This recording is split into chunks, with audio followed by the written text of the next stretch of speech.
Okay, I think we can get started. Thank you very much, everyone, for your patience. It just takes us a little while to let everyone into the room. So welcome to a Cambridge Festival event called Botany in 18th Century Cambridge, a first look inside the Martyn collection at the University Herbarium and the University Library. So I'm delighted to have you here today and that you'll get an experience meeting Dr. Lauren Gardner and Dr. Edwin Rose. So many of us, you've probably joined us earlier in the week. Lauren ran a few other herbarium events, including a behind-the-scenes tour of the herbarium. And hopefully some of you have already had a chance to attend that or seen the tour on YouTube. And today we're going to see a little more in depth into a special selection of herbarium items that we've got at Cambridge. But before we go any further, I'd like to just do some housekeeping details. We've muted everyone's microphone and also keeping everyone's cameras off just to make it easier to do the presentation. With this event, it's not a webinar, it's a normal Zoom meeting. So we'll be using the chat function to communicate with each other during the event. So feel free to write messages. But we'll also be using the chat function for questions. So when you're asking a question, to help us identify the question when we have the question and answer session at the end, it would be great if you could put a capital Q at the beginning of your question or just a question mark, and that'll help us identify the question. So we'll hopefully get through as many questions as we can. You also will notice that there's a live transcript at the bottom. So you can leave that on, but you also have the option that you can turn it off. So if you go down to the tools at the bottom of Zoom, you'll find live transcript, and that way there you can select whether to turn it on or turn it off. Also, this talk will be recorded and we will upload it to our YouTube channel soon after the festival has finished. You can be reassured that we won't be recording your faces or your names, so we won't be identifying you. And lastly, normally in these sort of events, which are usually in person, we talk about the fire exits, but I guess that's one advantage that we have with doing an event like this remotely. So today we're very privileged to be able to talk to the curator of the University Herbarium, which is one of the oldest collections of amazing specimens in the world. And Lauren is going to talk to us a little bit about the Martyn Herbarium and a current focus of the research study that is happening in collaboration with the Cambridge University Library, which Edwin Rose will talk a little bit more about. So Lauren has been the curator of the herbarium since late 2017, after spending more than a decade working at the Royal Botanic Gardens in Kew. She's got an extensive range of experience in botanical research and conservation, and has also travelled widely during her career. But no more than that, I'll hand you over to Lauren to start the presentation. Thank you so much, Kathy, for that introduction, and welcome to everybody. Yes, as Kathy just said, I am the curator of the University Herbarium here in Cambridge. And when I was an undergraduate here, a bit over 20 years ago, the herbarium was really not being used very much in research and teaching even then. And this was the case when I started in post here as the curator. So I've really been working over the last few years to try to get the collection much more accessible and available for researchers and members of the public to actually engage with it and see what we've got, and also so that we can learn what the specimens actually are that we have here and tell some of their stories. So thank you. Kathy's just put up some slides. I'm going to give you a little overview of the history of this herbarium. It really is very poorly known actually nowadays, and Edwin's work is really key in starting to unlock and explain and interpret and discover the herbarium specimens in our earliest collections, those of the 18th century. So, but just to give you a bit of a scene setting, the University Herbarium was founded in the mid-1700s with the donation of a hortus siccus, literally a dried pressed garden, by the second professor of botany in Cambridge, John Martyn. The first picture you saw was a picture of the Great House, which is in Free School Lane in the centre of Cambridge. It's around where the Department of HPS, History and Philosophy of Science, is based now. And that was leased in 1760, and it was used for botany lectures. And there was a room dedicated for the storage of books and the hortus siccus. So that was John Martyn's herbarium collection. So a new building was built in the what was the old Botanic garden, which was a physic garden in the centre of Cambridge. That was built in the 1780s, and that had rooms dedicated to botany as well. And this is where Thomas Martyn, John Martyn's son, who succeeded his father to become the third professor of botany here, would have given his lectures, and the herbarium would have been housed as well. Between the two of them, the Martyns were in the chair of botany for some 90 years, and it's Thomas Martyn that Edwin is particularly working on. So in 1825, John Stevens Henslow became the next professor of botany in Cambridge, the fourth professor of botany, and he was really instrumental in making the Botanic Garden and the University Herbarium research and teaching collections much more active, much more used in the modern sort of scientific way.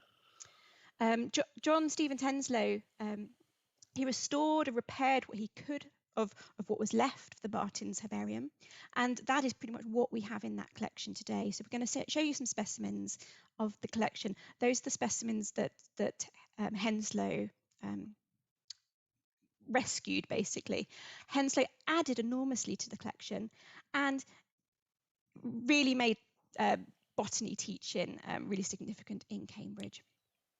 So in the mid-1800s, the Botanic Garden moved to the south of the city, and the Salvin building, which was on the previous slide, was built on what is now the new museum site.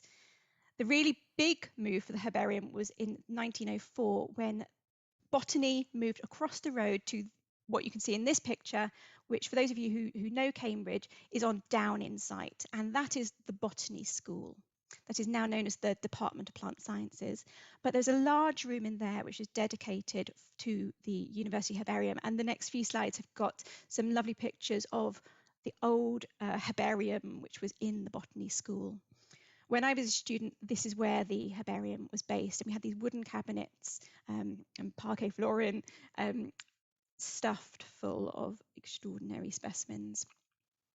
So that was a really, really big move for the herbarium. What's nice in these pictures is you can see the cupboards with the specimens laid out systematically within them. But then in the 21st century, if we skip on a few slides, we'll get to ones where we are now. So this is the Sainsbury Laboratory, which is on the Botanic Gardens site, but it is a separate research institute of the university. And this is where the herbarium is based now, and this is me in the collection. And the herbarium is all moved into roller racking, into compactors. And you can see we've got the specimens laid out in this collection here now. We've got some workrooms, we've got some facilities for visitors, but it's still not a very accessible space. So through doing tours, through doing events and activities, we really, really hope that we can start to open up the collection and start getting our specimens online as well. So I've talked far too long. Really, the meat of the session is we want Edwin to tell you much more about the 18th century collection. So it's my very great pleasure to introduce Dr. Edwin Rose. He's currently the Munby Fellow in Bibliography at the Cambridge University Library, and he's a research fellow at Darwin College. And I'd just like to say how enjoyable it's been working with Edwin over the last year or so as he starts to explore and unlock this collection. So over to you, Edwin. Well, thank you very much for such a lovely introduction, Lauren, to the history of the herbarium. And yes, as you say, I'm now going to talk about, really give a bit of an overview and give some examples of where specimens came from in relation to the third professor of botany, Thomas Martyn, and his time as professor between 1762 and 1825. I should just add that this research has been curtailed somewhat by COVID. I mean, I've been able to do an amazing in-depth coverage of materials held in Cambridge that I've had access to. But certain things like the letters that Martyn wrote to his colleagues, now held in places like the British Library, have been inaccessible for the majority of the time I have now been in post. So in July 1760, Dr. Richard Walker, the Vice Master of Trinity College, transferred £1,600 to the University of Cambridge for the purpose of establishing, to quote, a public botanic or physic garden. This purchased the old Augustinian Priory, a piece of land now known as the new museum site that was converted into the first Cambridge Botanic Garden. So today I'm going to concentrate on the approaches used by Professor Thomas Martyn, the third professor of botany from 1763 until his death in 1825, and a succession of curators whose chronological dates you can see on the chart here, to collect, classify, catalogue, and cultivate plants from across the globe in the original Cambridge Botanic Garden. And aspects of this activity really survive in the Cambridge University Herbarium and in the large library that Martyn assembled, now mostly held in Cambridge University Library. This period has actually amazingly been ridiculed by historians and botanists alike. Writing in the 1830s, John Lindley, for example, described Thomas Martyn as, to quote, the gentleman who filled the same chair for so many years without performing any other duty than that of collecting his pay. More recently, the historian John Gascoigne has described natural history in Cambridge as being, to quote, at the periphery of Cambridge intellectual life, adding that it left no lasting impression on the university, close quote. This is really quite extraordinary because this is in spite of the formal integration of botany into the institutional framework and obviously the massive investment that came with the foundation of the Botanic Garden. As you can see on the slide here, curators employed during Martyn's tenure, who were mainly responsible for the practical and systematic management of this garden, include Charles Miller, Thomas Martyn himself, John Salton, James Donne, and Arthur Biggs, who remained in post until 1845. Martyn consolidated his management of the garden after Richard Walker's death in 1764. And unlike other botanic or physic gardens of the period, which were founded or adapted to facilitate the activities of a growing medical school or society of physicians and apothecaries, the Cambridge Botanic Garden remained small and had very little, in fact, to do with the medical school.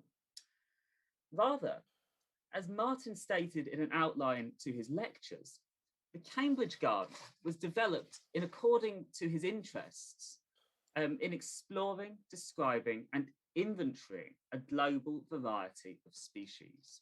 So, to quote from Martyn's original lectures, the great enlargement of the British dominions in America has opened the field for new discoveries and improvements in natural history. And the extensiveness, I might also say, the universality of our trade gives into our hands natural treasures of every climate. This placed an emphasis on studying the extent of God's creation, an understanding of which was seen to improve Britain on a national scale and also facilitate imperial dominion.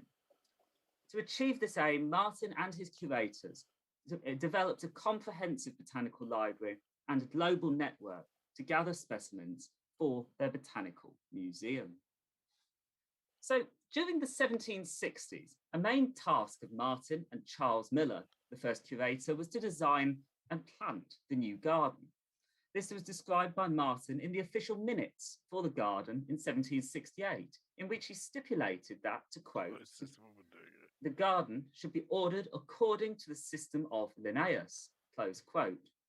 Martyn and Miller's naming and division of the living plants into Lanayan classes, orders, genera, and species is reflected in their arrangement and was outlined in a plan that Martyn published in 1771. And the Lanayan system is really the first kind of modern attempt to systematically classify nature.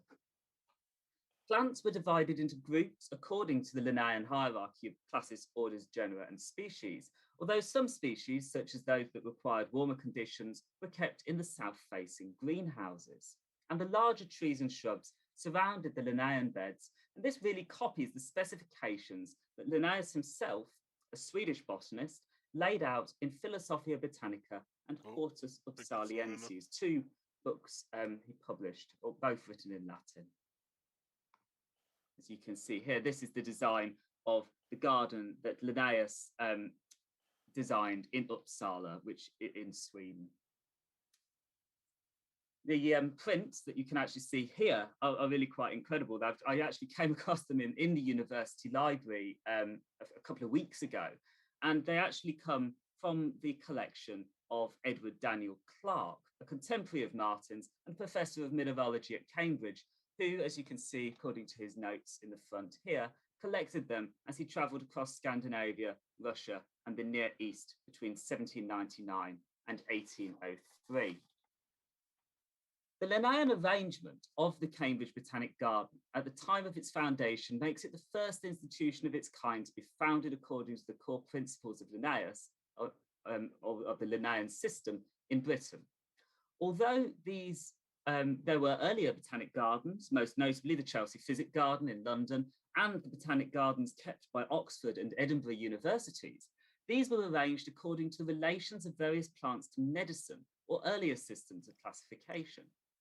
Writing to his fellow botanist Richard Botany in 1760, Martyn suggested, to quote, "I wish too Mr. Sollander would make a visit here, that I might have the pleasure of conversing with a pupil of Linnaeus."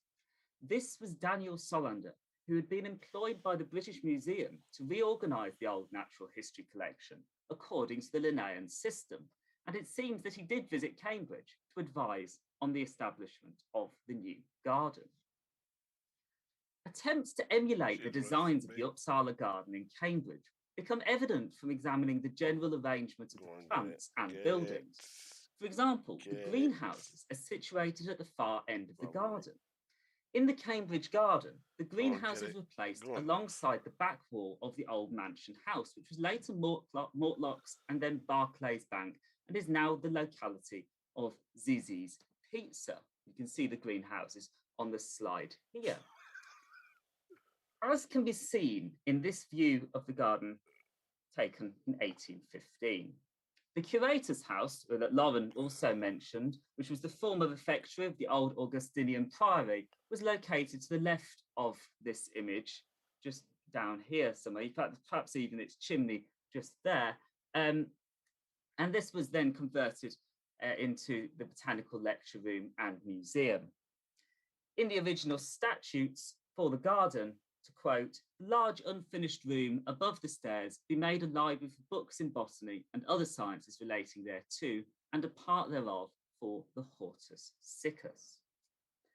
By 1783, the mansion house, which was really the ruins of the old Augustinian priory, was deemed to be inadequate and leased to the banker John Mortlock for £150, a sum that allowed for the completion of the greenhouses and stovehouse, facilitating the cultivation of a more diverse variety of species from Central America, South Africa, India, and the Pacific. To replace the lost teaching space, the university commissioned a new building that was constructed on the southeast corner of the site, incorporating a botanical lecture theatre, library, and museum, which I like to think of as the first new museum of the new museum site. Charles Miller, the son of the famous botanist Philip Miller of the Chelsea Physic Garden, was the first curator of the Cambridge Botanic Garden. Miller was an advocate of the Linnaean system and supported Martyn's scheme to design the garden according to Linnaean principles. Miller kept an interleaved copy of the botanical sections of Systema Naturae, the most recent Linnaean account at the time of the garden's foundation. However, rather than adding descriptions of new species, as had been the practicals of individuals like Linnaeus to his own copies of this book, Miller's annotations revise specific taxonomic descriptions and the placement of different species within the different classes and genera. These descriptions are very morphological. They describe things like the shape of the internal parts of the flowers, the leaves, and the stalk, for example. These were primarily based on his observations of the living plants in the Cambridge Botanic Garden. Miller's philosophical observations of the living plants were combined with their practical management. A book central to these practices was his copy of Philip Miller's Gardener's Dictionary, a book that gave an outline and description for numerous horticultural practices and approaches to keeping different species in British gardens. However, Charles Miller's copy continued to use early pre-Lanayan polynomial names for species. These could often be 10 words long, whereas the Lanayan binomial is a two-part name listing the genus and the species. As a result, Miller added Lanayan binomials to the margins, as we can see here, revising the name of every species mentioned in the printed text. These names were extracted from the 1762-3 edition of Linnaeus' Species Plantarum and reflect the names used on the labels attached to the plants in the garden. Miller's annotations allowed him to cross-reference living species in the Cambridge Botanic Garden with the descriptions in the Gardener's Dictionary, a connection that he reinforced by the presence of botanical specimens that he placed next to the related text, providing binomial reference points that link the practical approach to managing the garden with the philosophical system of Linnaeus and the actual physical plants. So the Botanic Garden remained so impoverished that it could not build up a library. Rather, it had to rely on donations from naturalists, including John Wilmer, the founder, Richard Walker, fellows of various Cambridge colleges, and Martyn's father, John Martyn, who presented his collection in 1763. John Martyn's was by far the largest of these donations. In addition to a library, it included a large collection of plant specimens, and the various provenances of these shed light on John Martyn's transnational European and global networks, extending across Britain, Asia, and the Americas. For example, in 1733, John Martyn received a large consignment of specimens and books from William Houston, a surgeon employed by the trustees of the province of Georgia in America to collect specimens in the West Indies and Central America. Writing to Hans Sloane, the great physician who founded the British Museum, shortly after being shipwrecked in Vera Cruz on the 5th of March 1731, Houston described how, to quote, "I have sent up an Indian, a word for an indigenous person, who has brought me down 4 small roots of it, which I hope will grow, and I believe we shall find it a plant quite different to the marvel of Peru." This is in relation to a plant that he was very interested in for its medical properties. John Martyn's collection contains dozens of specimens from Vera Cruz. An example I have on the slide here that we also hope to show you later, and it seems probable that they were collected by indigenous people Houston employed. Houston was not allowed to leave the port and go into the countryside because of the restrictions imposed by the Spanish authorities. And it's currently one of my research interests to explore the different aims and motivations of figures such as Martyn, Houston, and the indigenous person who collected the specimen for participating in this and similar networks. By the 1760s, so going forward 30 years, Thomas Martyn modelled his network on a similar structure, actively seeking to establish the Cambridge Botanic Garden as a major institutional seat capable of receiving and cultivating species from across the globe. Charles Miller left Cambridge in 1770 for a position as an East India Company gardener in Fort Marlborough, Sumatra. In a letter sent to the botanist Richard Botany, Martyn described Miller's departure and his role in Sumatra. To quote, "Our garden has lost its curator, Mr. Charles Miller. He has gone to the East Indies to execute a favourite scheme of Mr. Sullivan's, the finding and cultivating of nutmegs, or any of the spices, or indeed any other vegetable productions which may make advantageous objects of commerce. A young man of Mr. Miller's improved understanding will probably make some important discoveries in natural history.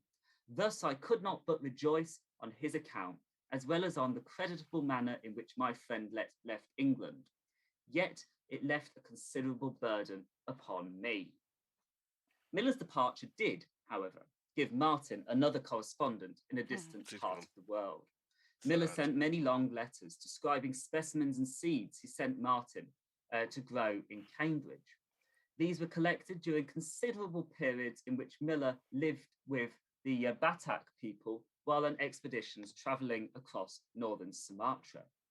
Writing in response to a series of questions from Martyn sent on the natural history of Sumatra, Miller described how, to quote, "I have made inquiry among the most learned of the Malays and also among those of several different nations on this island, that being Sumatra, concerning Mount Ophir and the almond trees." Miller consistently placed a heavy emphasis on the value of information supplied by local informants, describing how, to quote, "I have taken 5 journeys into different parts of the interior country. I have been hitherto so fortunate as to meet with no obstructions from the country people, but on the contrary, have been well received and treated with hospitality everywhere," close quote.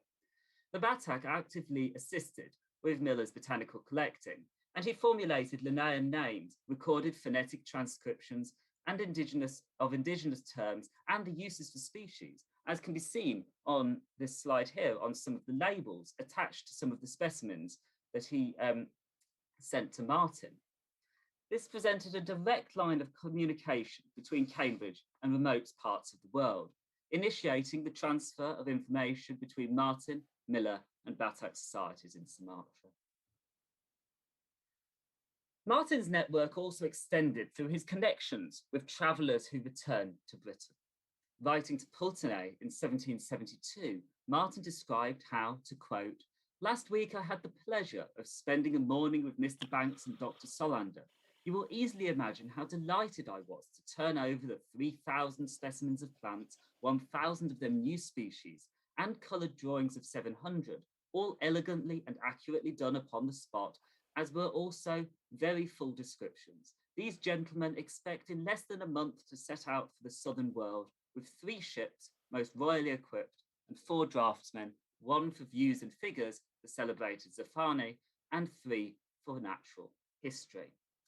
This is a direct reference to Martyn's observation of the materials collected by Joseph Banks and Daniel Sollander during James Cook's first voyage to the South Pacific, during which Cook charted large portions of New Zealand and New Holland, and now a continent that we now know as Australia. Central to Banks's, Sollander's, and their team of natural history staff's approach to recording and classifying information were their interleaved copies of Linnaeus's books, very similar to what Charles Miller was using in the old Botanic garden. And into these, they actually inserted descriptions of the new species that they encountered as the Endeavour circumnavigated the globe. These all contained refined descriptions that utilised information sourced from indigenous people in the regions they visited, some of which was corrected by figures such as Mai, who you can see in the portrait here, a Polynesian who visited London in 1774. Martyn received duplicates of some of these specimens, one of which I will discuss in the brief show and tell at the end of this talk. So Martyn emulated Banks and Sollander's approach to annotating and interleaving printed books to facilitate the addition of new information alongside a growing collection in his Catalogus Hortae Botanicae Cantabrigienses. This book was produced by the printer for Cambridge University Press, John Archdeacon, and not published for general circulation. It is actually incredibly rare now. Martyn described how his catalogue, like his other works on the flora of Cambridgeshire, is, to quote, "intended wholly for the use of my pupils," close quote. And to this day, Cambridge remains by far the main repository for this very scarce botanical book. Martyn had 1 copy of his catalogus interleaved with blank pages specifically designed to accommodate the addition of binomial names and descriptions of new species added to the Cambridge Botanical Garden. A result of the completion of the greenhouses in 1772 and the extension of the stove house, which was like a sort of hot house with a fire in it to keep the plants warm, in 1775, Martyn was now able to add a significant number of new exotic species to the collection. Martyn's annotated descriptions relate to the tropical species kept in the greenhouses and those in the printed text, which was obviously represent the earlier stage of the Botanic Garden before the extensions were made to the hothouses, are obviously hardy species. So, for example, Martyn, on the page that you can see here, has annotated the name and description for the species of Protea conifera, a species endemic to the Western Cape in South Africa, adding that a living example was kept among the larger shrubs in the greenhouse, as evidenced from the code GHS that you can see here, standing for greenhouse shrub. This species was also represented in Martyn's herbarium, although the specimen was remounted in the 19th century and Martyn's original label has been lost. These tended to refer to the garden itself and its date of collection. This systematic approach and nomenclature link the herbarium, books, and the living plants for the rest of the old garden's existence. In 1778, Martyn was replaced as curator, although not professor, by John Salton, who continued to use this book for the management of the garden. Salton's hand appears alongside Martyn's, as you can see here, and he seems to have kept using Martyn's systematic approach and codes, marking this species that originated in Peru with HA to stand for hardy annual. Salton often added extra information on species, such as the time it flowered, or perceived medical and economic uses. In his description of Morus papifera, Salton added that its common name was the paper mulberry, and it originated from Japan and the South Seas Isles, that being the Society Islands, places like Tahiti in the South Pacific. This species became particularly important to travellers in the Pacific. The bark was commonly beaten to produce bark cloth or tapa, and the first examples were really initially brought back to Britain by Joseph Banks, who we heard about earlier, and Johann Reinhold Forster after James Cook's first and second voyages. And the example on the slide here is an example from the Cook collection now held by the Archaeology and Anthropology Museum in Cambridge. So in comparison to other species, Salton added the abbreviation HS next to the description of the Morus or paper mulberry. This stood for Hortus siccus, roughly translated to the dry garden or herbarium of preserved specimens. By 1783, these were preserved in the new museum and curated by Martyn and Salton.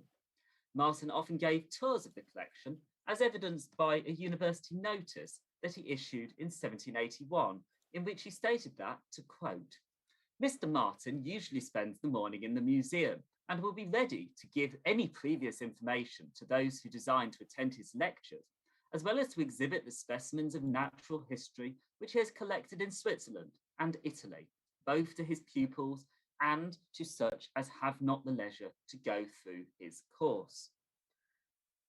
These specimens were collected on one of Martyn's grand tours across Europe, which he took between 1778 and 1780, travelling with his family and a student. Martyn received many specimens from fellow botanists he conversed with as he travelled across the continent and visited various institutional botanic gardens. Others, such as that shown on the slide here, which he collected near the Swiss valley of Grindelwald, were gathered during several botanical excursions between March and May 1779, when Martyn received the assistance of numerous local guides to cross the mountains before travelling down Italy towards Naples. Martyn's display of these specimens shows that after the new museum and lecture rooms had been built, the herbarium played a far more prominent role in the workings of the garden, creating a unified repository of all botanical species represented in the Cambridge collection. So these new species were listed in a new catalogue of the Botanic Garden by John Salton, Horti Botanicae Cantabrigienses Catalogus, published in 1794. Unlike Martyn's catalogus, Salton's catalogue, as you can see on the slide here, merely lists the Lanayan binomial, that being a two-part name for species represented in the garden, omitting the systematic descriptions, notes concerning the biogeographical distribution and common names. However, species that entered the garden and the collection after the production of the earlier catalogue, such as the Protea and Morus that I mentioned, are found in this particular list. You can see the Protea just here. However, Sultan died in 1794 and was replaced by the well-known gardener James Donne. Donne had trained with William Aitson at Kew Gardens, was a protege of Joseph Banks, and published yet another catalogue of the Cambridge Botanic Garden, entitled Hortus Cantabrigienses, or a catalogue of plants indigenous and foreign cultivated in the Walkerian Botanic Garden, Cambridge, a book re-edited until 1845. This book drew on Martyn and Sultan's annotations and included a key to the various environmental conditions each plant needed to survive and information on its original geographical locality. Donne continued to expand the collection and started to open the garden to more generally interested members of the university, local clergy, and gentry. In comparison, Martyn did not give any lectures after 1799, essentially retiring to his Bedfordshire village of Purton Hall, although he did continue to produce significant works of natural history, such as his multi-volume Flora Rustica and a new edition of Miller's Gardener's Dictionary.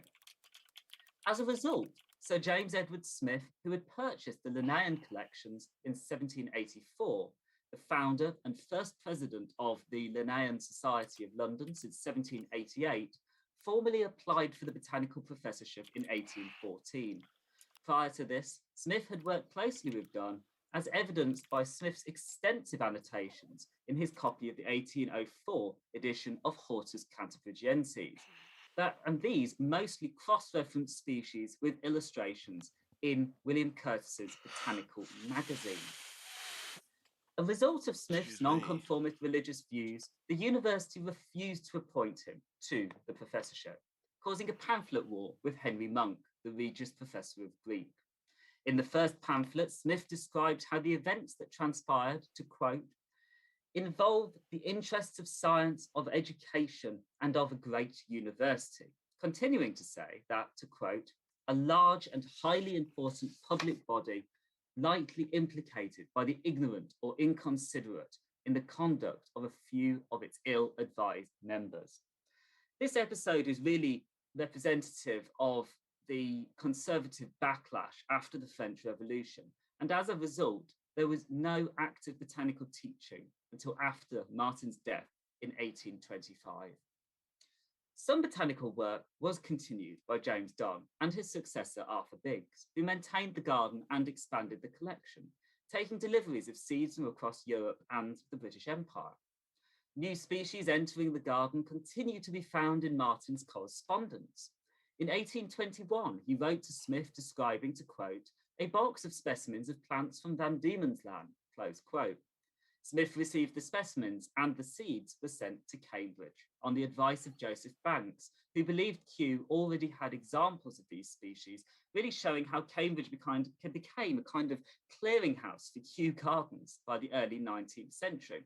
And it's currently one of my main aims to actually find out who Martyn's correspondent was in Van Diemen's Land. So to finish off, Martyn died in 1825 and was succeeded by John Stevens Henslow. A couple of years later, Henslow sent a pamphlet to all noteworthy botanists describing the poor state of the collection, commenting, to quote, not half of the specimens were in sufficiently perfect state to be worth retaining, and that the library was outdated and now seldom consulted. Henslow was determined to reform the Cambridge Botanic Garden, reorganise it according to new systems of classification, and portray botany as a modern science to be incorporated into the emergent teaching of the natural sciences in Cambridge. This culminated in the removal of the garden to its current site in 1846. Henslow attempted to portray the old garden as old-fashioned and underdeveloped. Rather, as I have hoped to show in this talk, 1760 marked the point when botanical practice was connected to the institutional framework of the university in Cambridge. This was integrated with a diverse global network that fed on British imperial expansion, revealing the numerous contributors and flows of specimens and information that built botany and later plant sciences as a major discipline in university teaching. And thank you very much, and back over to Lauren.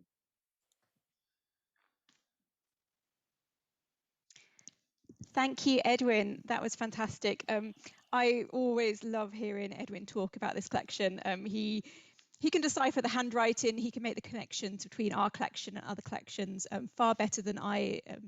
My limited knowledge of these time periods and these plants and these people can do. It's a really nice combination of the sciences and the arts together and connecting these collections. So what I'm going to do now is I'm going to show you some herbarium specimens that I've got out already, and I've also got some books from the library as well, which I'm going to show you too.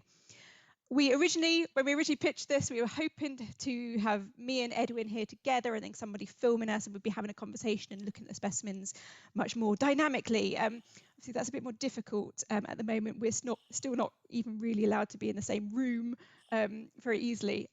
So I've got a camera mounted up, and I'm going to put some specimens underneath it. So I hope you'll be able to see them. Some of the ones are the ones which Edwin showed screenshots of already, so hopefully you'll see some of the connections. And Edwin is going to have a conversation with me about them, and then we're going to have some questions and answers. So I'm just going to go through them. I'm going to switch my camera over and check. Yep, it's still working. That's good. Okay, so I've got a selection of specimens out here. First of all, I'm going to show you one which Edwin did not pick. I picked this one just because people always ask me about specimens and colour. You know, when you make a herbarium specimen, can you preserve the colours in the specimen? Well, this is a specimen that was made in 1763. It says Hort Cantab, June 1763 on it, and it's a geranium. So that's a pretty old specimen, and hopefully you can see, I could zoom, if I take the camera off and I put it really close, you can just see the petals. And you can see that it's still got a lot of pink pigmentation on it. Let's see if I can put the camera back where it was. Brilliant. So I just thought that was a nice one I came across as I was looking through the folders, getting some out for Edwin's talk. But yes, this specimen actually survived very well. If you make your specimens, if you prepare your specimens carefully in the first place, and you preserve them well, you keep them dry, keep them from being eaten by pests, then you can sometimes preserve the colours. Also, sometimes the chemicals in the colours, the pigments will break down, but it very much depends on what you've got. Here are some other specimens I pulled out. These are all Asteracy specimens collected in the Cambridge area. So these are all from Gamlingay. I've got a couple of them. Edwin, I don't know if you wanted to say anything about Yes, the collection of the Cambridge area? The first specimen we saw, that was actually grown by Thomas Martyn and Charles Miller in the very earliest ages of the Cambridge Botanic, the very first year, in fact, that the Botanic Garden officially existed. The second specimen is really a product of the botanical teaching in Cambridge. You didn't have many formalized lectures, but what happened was the professors used to take small groups of students out on excursions across Cambridgeshire. And this is one of the specimens they collected and brought back from, I think, Gamlingay Heath, isn't it? Yeah. Yeah. I was just checking to see if we can try and have both of the cameras on at the same time, so you can see Edwin talking and me showing specimens. So if I carry on talking, they'll definitely show up. Here's another one from Gamlingay as well. There's a couple of really nice ones. And there's another one. But let's get to the ones which Edwin actually picked out to show you. That's another one. So here's one of the ones from William Houston. And this is from Vera Cruz. This is a Passiflora specimen. Oh, good. Now you can see Edwin as well at the same time. Yes, so this was almost certainly collected by whoever they were, the indigenous man who William Houston probably employed, actually, and paid to go and collect specimens while Houston was marooned in Vera Cruz port because he wasn't allowed to leave due to the Spanish authorities.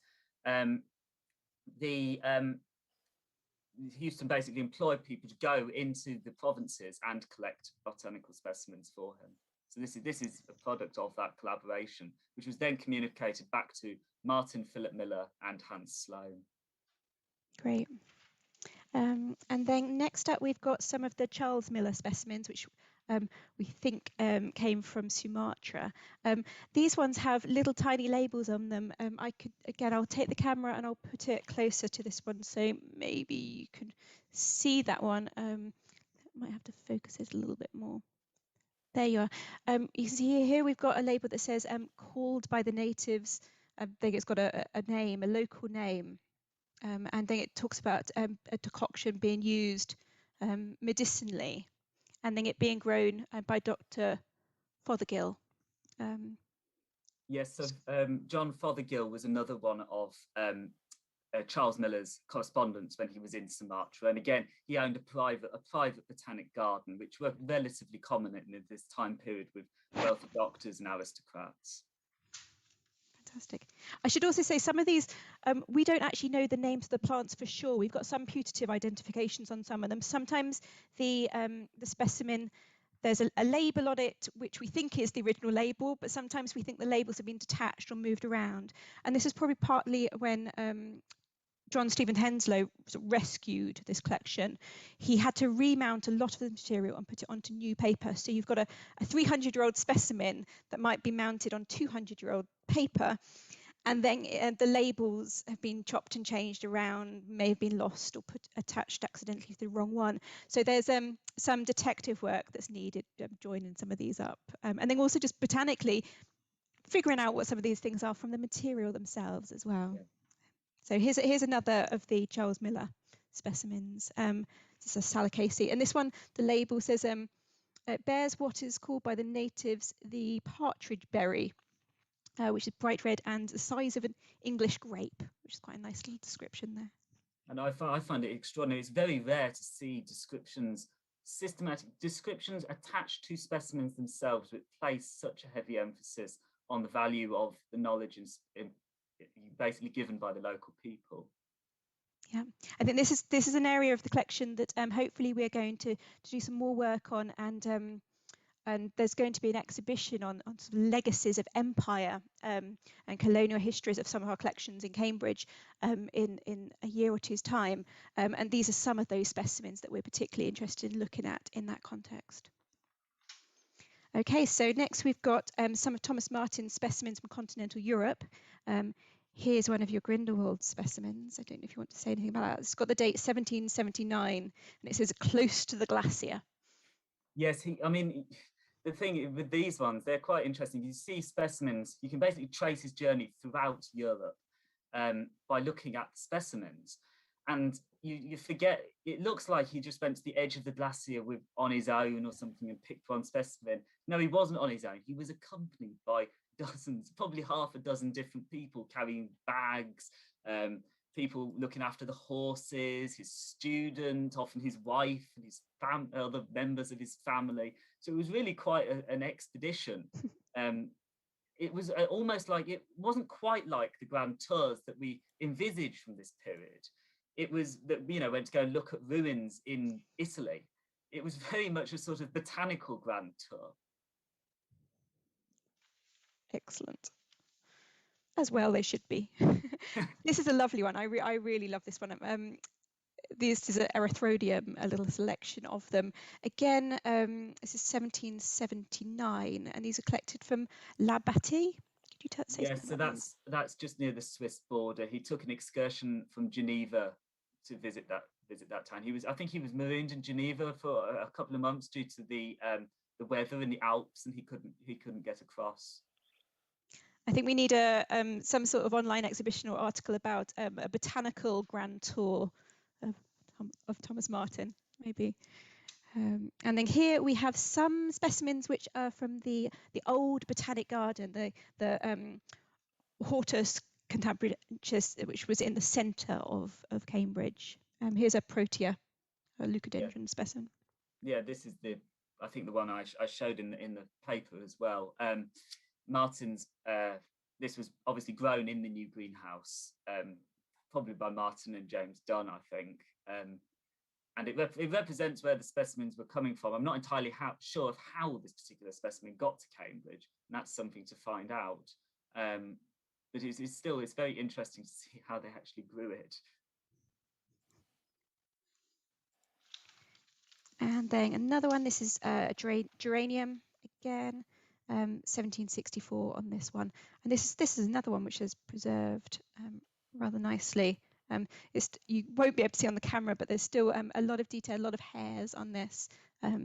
This one does not look like it was pressed in 1764 for sure. Okay, and finally we've got a couple of specimens from the Banks and Sollander material, so we believe. This one has a label on it which says Pittosporum. We don't think this is Pittosporum, but it also it says B Bay, Botany Bay on it. So I don't know if you want to say a little bit more about Banks and Sollander. Yeah, Martyn almost certainly accepted a series of duplicates that he used in university teaching from Joseph Banks and Daniel Sollander. The main issue with this one is that the label denoting the actual place where it came from probably isn't the label that was attached to the original specimen by Martyn. I suspect this was mixed up by Henslow in the 1820s. Yeah, in the Great Salvage.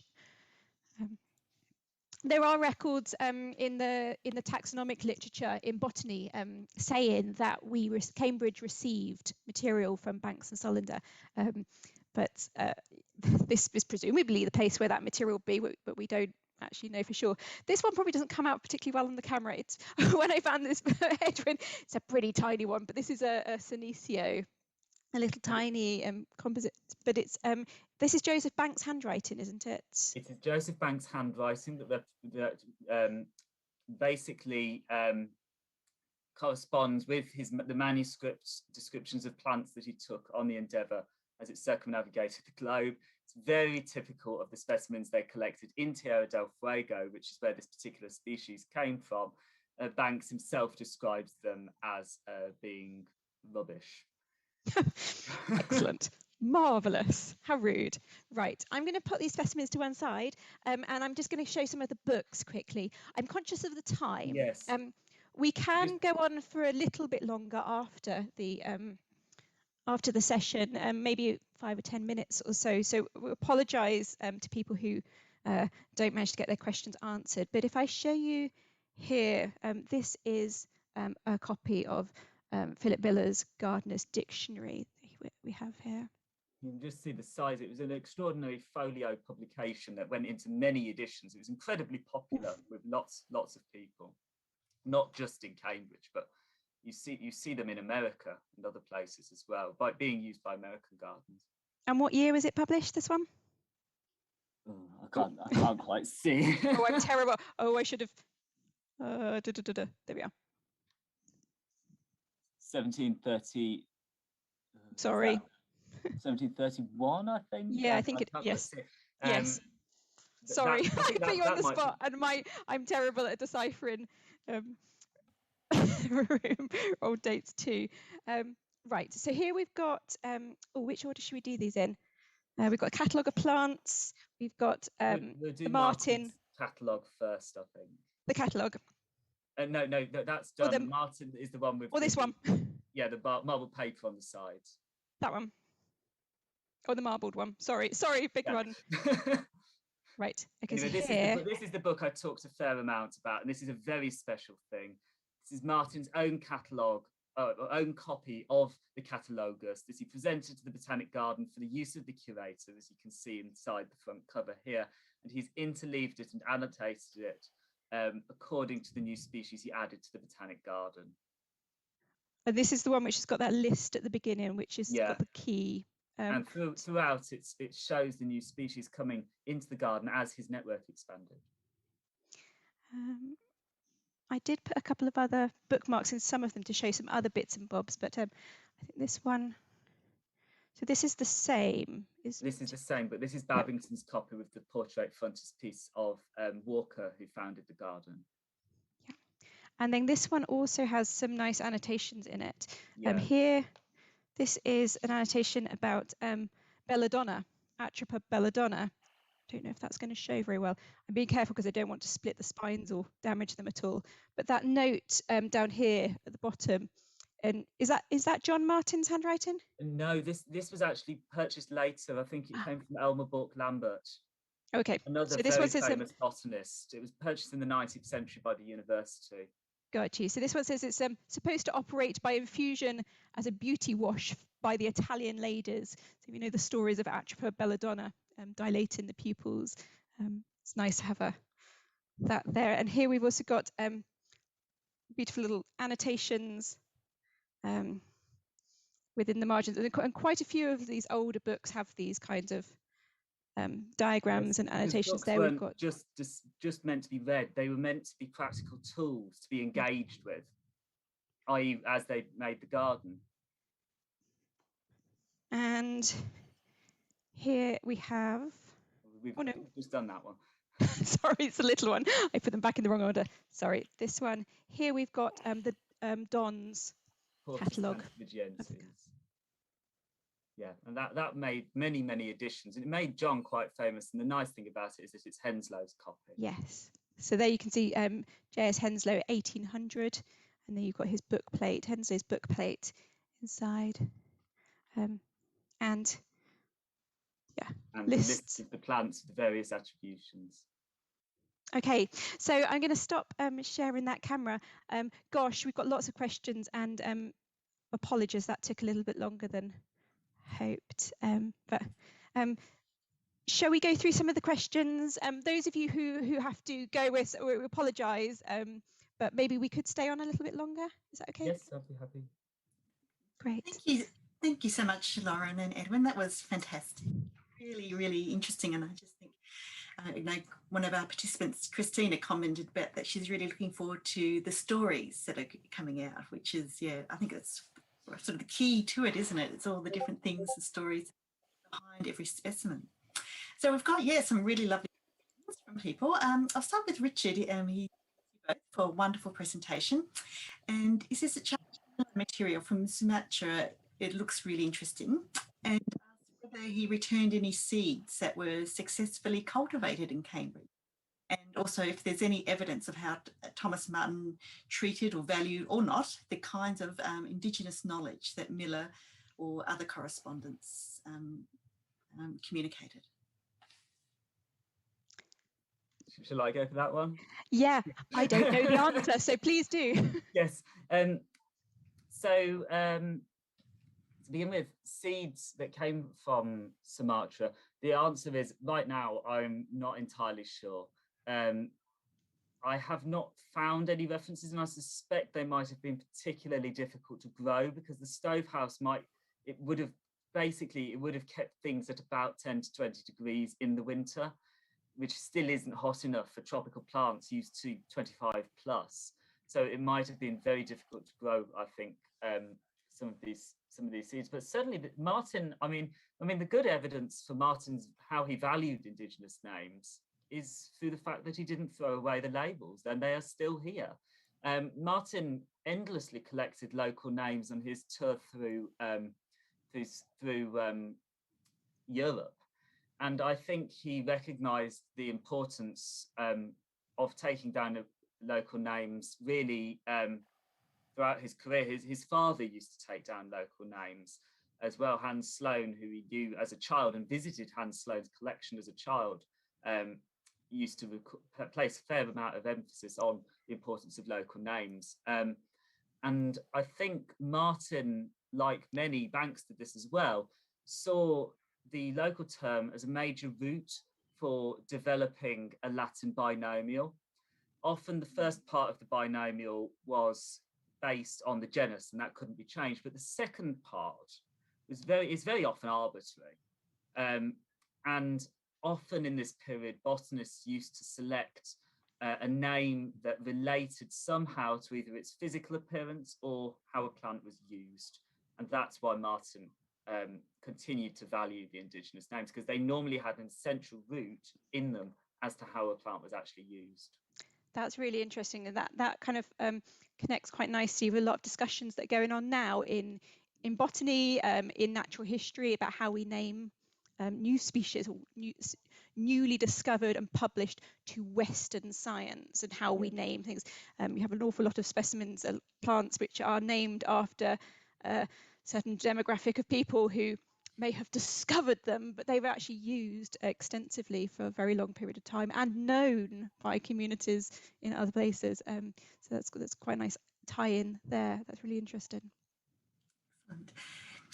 We've got Yvette with us today as well. She's curating one of John Martyn's collections at the RHS's Herbarium. She puts in brackets 2 specimens on one sheet. So she says the lavender specimens were most certainly made by Miller in the Chelsea Physics Garden in 1731. But asks, among your finds, have you seen any paperwork pertinent to the transfer of specimens from Chelsea at around this time? Yvette's eager to discover more about the specimens, and especially if this taxon is not replicated in the Miller CPG collections at the Natural History Museum. I'll add on something on the provenance of the Chelsea Physics Garden and Miller. Certainly, I mean, Lauren might want to talk a bit about the second part.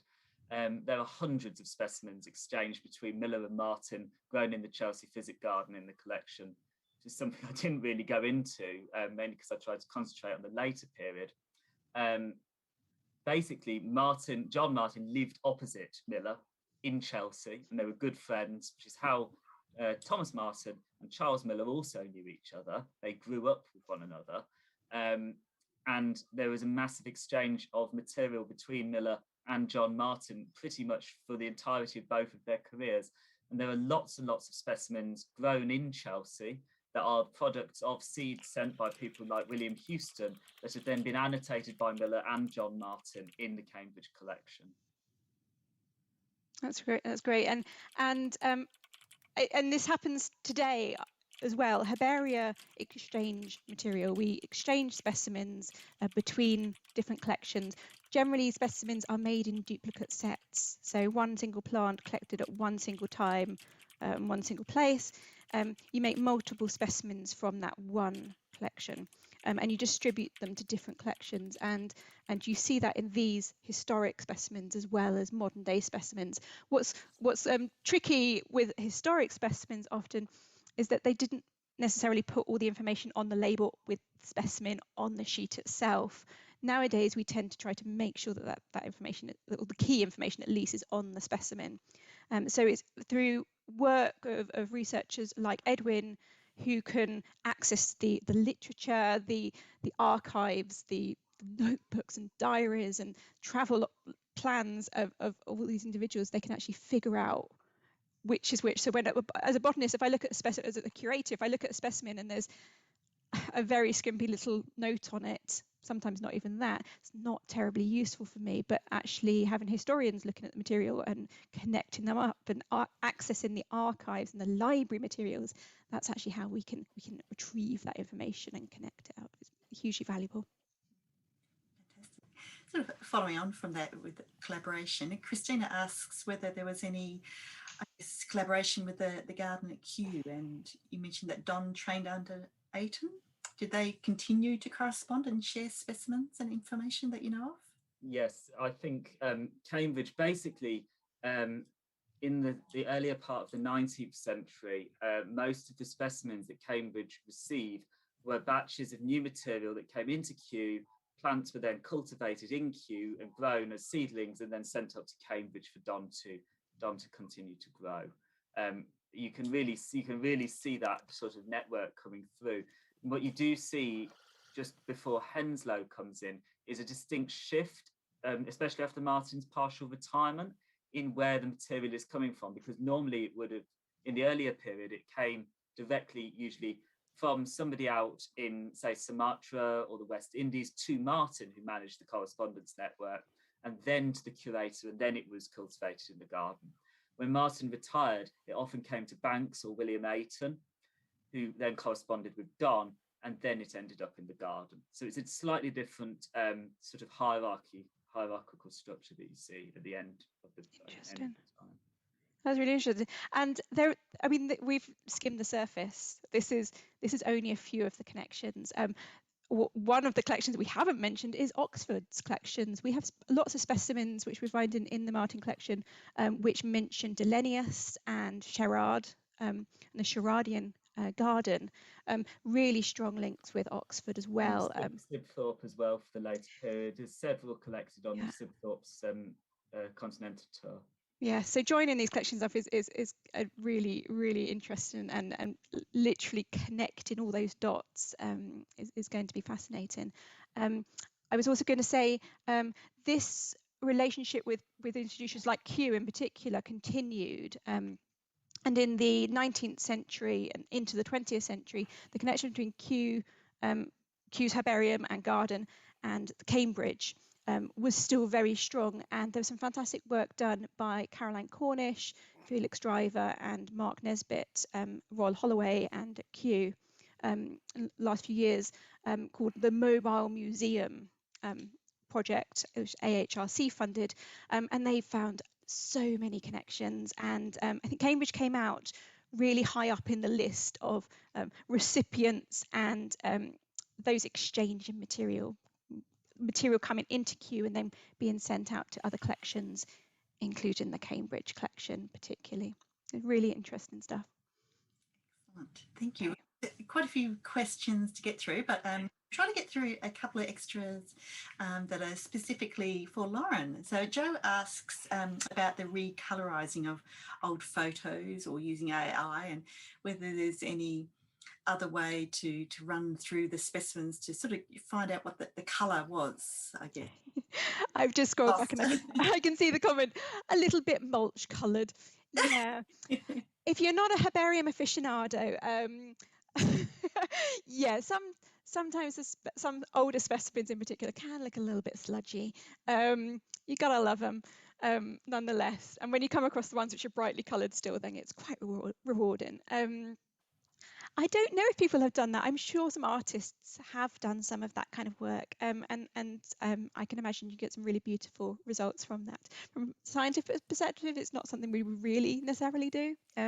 Also, you can make specimens nowadays, really beautifully made specimens, and the pigments don't stay and they do break down. So I can make a sludgy coloured specimen last week that would look like it was 300 years old as well, and vice versa. So yeah.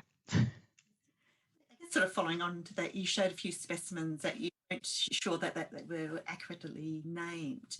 Elaine asks about whether there's any plans to extract DNA from any of the very old specimens in order to get a ID. That's a brilliant question. Increasingly, that kind of technology is looking more possible with some of these specimens. So DNA techniques, molecular techniques, extracting DNA from herbarium specimens is actually getting easier with the newer techniques which are available now. It's really rapidly expanding area of research, people doing that in collections. And so hopefully it will be possible to do a bit more of that in the future. We haven't really done very much of it with the Cambridge Herbarium. There has been a little bit done with some of the 19th century material we have, but I don't think anything's been done on material this old yet, because your chances of it working at the moment still are reduced, because the DNA will be much more fragmented and could be degraded and even methylated and modified. So it becomes more difficult. Also, taking DNA out of something is destructive. So you literally have to take a piece off the specimen, you have to mash it up in a tube with your chemical reagents and do something with it. You can't get it back, it's gone.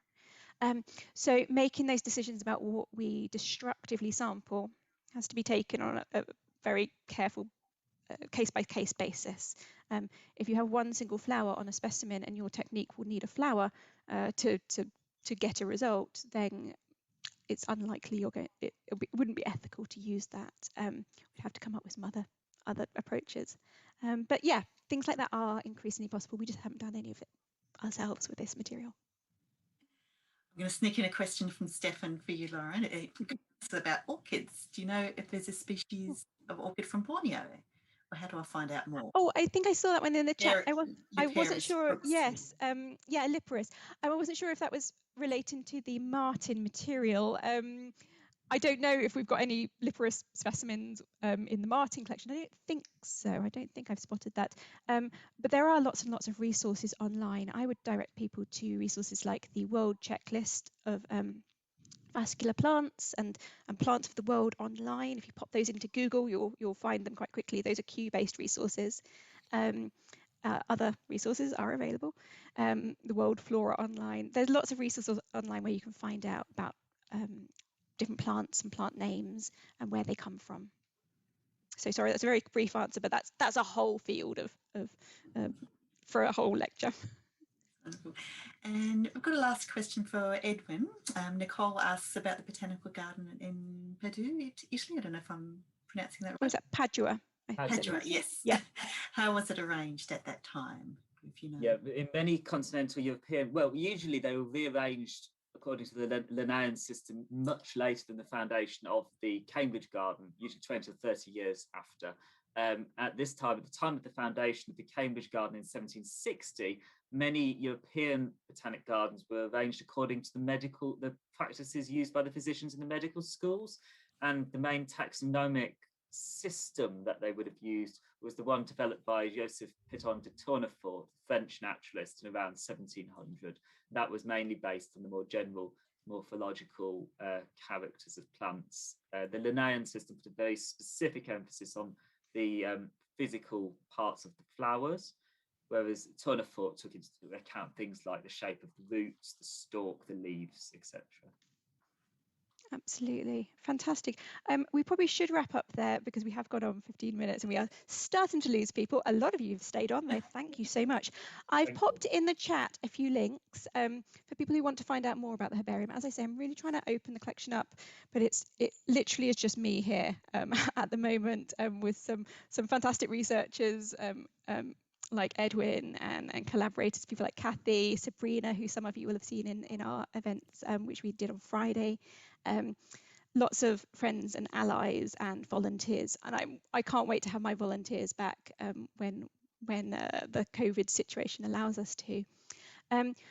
We have a Twitter handle, CUHerb. Please do follow us if you're on Twitter.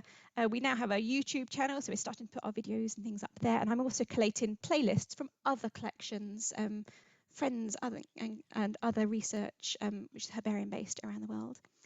Also, our tour that we had on Friday is now up on YouTube, on our YouTube channel. I've put the link there as well. We're going to add the question and answer session from that once I've had a chance to top and tail it a little bit.